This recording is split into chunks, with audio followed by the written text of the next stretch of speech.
Last time, we took a look at Intel's HD 530 integrated graphics, which offered some surprisingly good performance. If you haven't seen that video yet, check it out in the link right there before you watch this one. But in that video, I talked about comparing the HD 530 to a low-end dedicated graphics card like the GT 710. Specifically, this GT 710, which is the passively cooled MSI version of the card, which came with 1GB of DDR3 memory. There is also versions with 2GB of memory, and there is a version with GDDR5 memory as well, which would offer much better performance, but the DDR3 version is what we have today, so it's what we're going to be using. I've also done a video on this exact card before, so if you'd like to see that, I'll link it up there for you to watch if you want to get some more detailed specs on this and a look at how it performed a few years ago. But for now, let's get into the benchmarks and compare this to the HD 530. First up is the Adventure Pals, an indie-developed game by Massive Monster, released back in 2018. The HD 530 had no issue running the game at all. However, the GT 710 has slight micro-stutter at points throughout, and in the third sort of dungeon run, for want of a better phrase to describe it, there is a significant amount of stutter. We also see the frame rate dip below 50 here too, with a noticeable slowdown in the game happening as well. These aren't problems we see with the HD 530.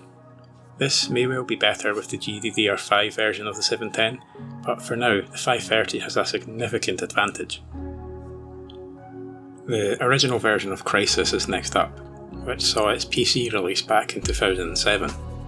It was notorious at the time for how tough it was to run, and how tough it still is to run today, due to how it utilises CPUs with multiple cores, a byproduct of how it was developed.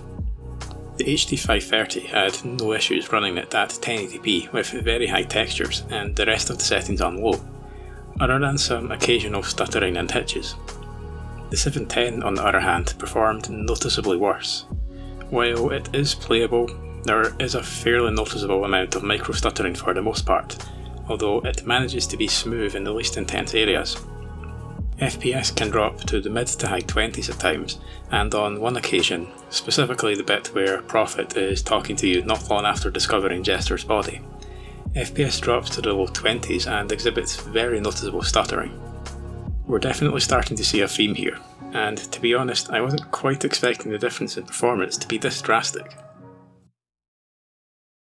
2016's Doom, renowned for how well optimised it was probably the worst performing of the games when I tested the HD 530, although it still performed to a playable level even without an overclock. However, the same can't be said for the 710. There was significant micro-stutter throughout, with FPS consistently in the high teens to low 20s. The FPS itself doesn't make it unplayable though, but what did was that the game was running significantly slower than it is supposed to, an issue the 530 never had. GTA 5, which had its PC release in 2015, ran surprisingly well on the 530, never really exhibiting any kind of stuttering unless it was raining at night time, where it can get quite noticeable. The GT 710 can also still run well enough as well, for the most part at least. FPS hovers around the low 20s mostly, which is fine, you can still play it at that frame rate. However, when it starts to rain at night, it becomes almost unplayable. There is noticeable stuttering, but the thing that makes gameplay most difficult here is the input locking, where you can press a button, release it, but the game doesn't register that you've released the button for a while. So if you're driving, for example, and take your finger off the accelerator, you might keep accelerating until the game realises, oh wait, they're not pressing the button anymore, are they? Lastly is Rocket League, which released 6 years ago now, or in 2015 if you're watching this in the future. It ran well enough at 720p on the HD 530 with some micro-stutter, mostly when turning the camera. The GT 710 manages to be playable as well, although the micro-stutter is more noticeable for the most part, with times where it gets momentarily worse in fast-paced moments, although the least intense arenas, Champions Field for example, don't really have any point where it gets worse for a moment like that. So, the HD 530 performs massively better than the GT 710 did in the tests so far. Like I'd mentioned before, the difference was really drastic, and I wasn't quite expecting the difference in performance, or the gap in performance, to be just that big. That aside, my original plans for this video were just to do sort of stock for stock performance comparisons, but as I started the test, I wasn't quite sure whether I actually wanted to do stock versus stock performance, or whether I wanted to give the GT710 the best chance it had and overclock it instead. But then I thought if I did overclock versus stock performance, then that really wouldn't be fair, because the HD530 can overclock as well. Not much, but it can still overclock. So I thought, why not do both? So that's exactly what I decided to do. And for the overclock, the GT710 managed a maximum stable core clock of 1333 MHz, which you'll get with plus 295 MHz on the core in MSI Afterburner. It also managed 1035 MHz on the memory as well, which you'll get with plus 235 MHz on the memory in MSI Afterburner. I also want to mention, for the purposes of the overclock test, I'll hopefully be able to slot a clip of it in here to show you the setup, but for the purposes of the overclock test, I also had to place a fan directing airflow over the heatsink, because in initial testing the temperatures were getting up over 80 degrees Celsius, which is like fine, the card will run at that, but I wasn't particularly happy with that. So as I use like an open bench setup, I decided to set up a fan. So I like to try to keep the temperatures down. You'll get the same kind of effect if you've got the GT710 inside the case with other fans. But that aside, let's get into the benchmarks and see how the overclocked GT710 did. Back to the Adventure Pals, and I didn't bother testing the HD530's overclocked performance in this game, as it performed perfectly already. The GT710 came close to matching the 530, and despite having technically better benchmark figures, it couldn't quite manage it. The micro stutter throughout has now been reduced to the occasional hitch at times, and the much more noticeable stutter, along with the slowdown in gameplay in the third dungeon run, are gone too. However, it's those occasional hitches which still put it behind the 530. Crysis now performs far better than it managed at stock clocks, however it's still significantly behind what the 530 managed with its own overclock.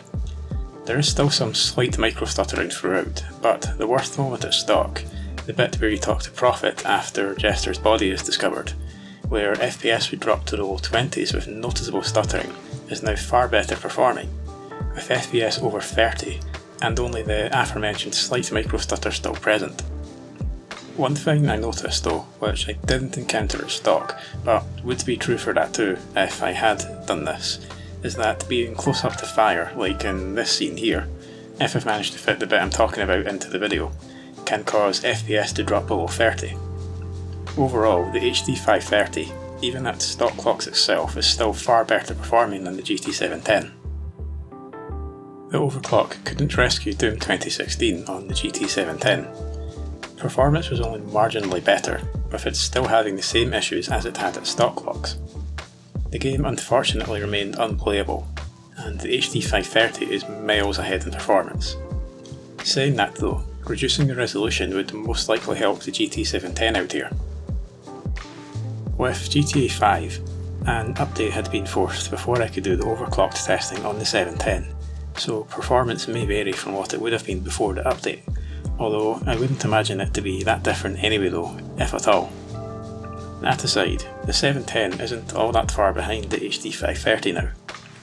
The input locking is now gone, although the slight amount of micro stutter left over, and the frame rate generally sitting between the mid-20s to 30 FPS, with occasions in the low to high 30s, such as when driving through the mountains, mean the HD530 is still ahead in performance.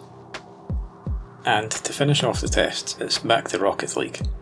The HD530 with its own overclock still manages to beat out the GT710 here, although the 710 did see quite a big improvement. The stuttering is mostly gone, but some is still present in fast-paced moments, and there did seem to be a very slight, near unnoticeable hitch every second or so, Overall, I'd say that stock performance on the 530 was still better than the 710's overclock performance here. So after the overclock tests, overall, even the stock HD 530's performance is still far and away better than the overclocked GT 710. Like I said, before the overclock test, I was really surprised at just how drastic the performance was. It does get close with Grand Theft Auto 5, but there are still some things, like I'd mentioned during that test, which puts the GT710 still behind even the stock 530. It'd be quite interesting in the future if I'm able to get my hands on the GTDR5 version of the 710 just to see how that kind of compares as well. I'd also like to have a look back at some older integrated graphics like the one in the 2500K that I have, for example. The motherboard I have for that though isn't quite working right now, so if I can manage to get that working then that's something I'll probably have a look at in the future as well. That aside, overall this all goes to show just how far sort of modern integrated graphics and APUs as we have nowadays have progressed. The fact that integrated graphics or APUs offer the kind of performance they do, performance to the point that it just completely obsoletes sort of really low-end graphics cards, like dedicated graphics cards like the GT710 we tested in the video today.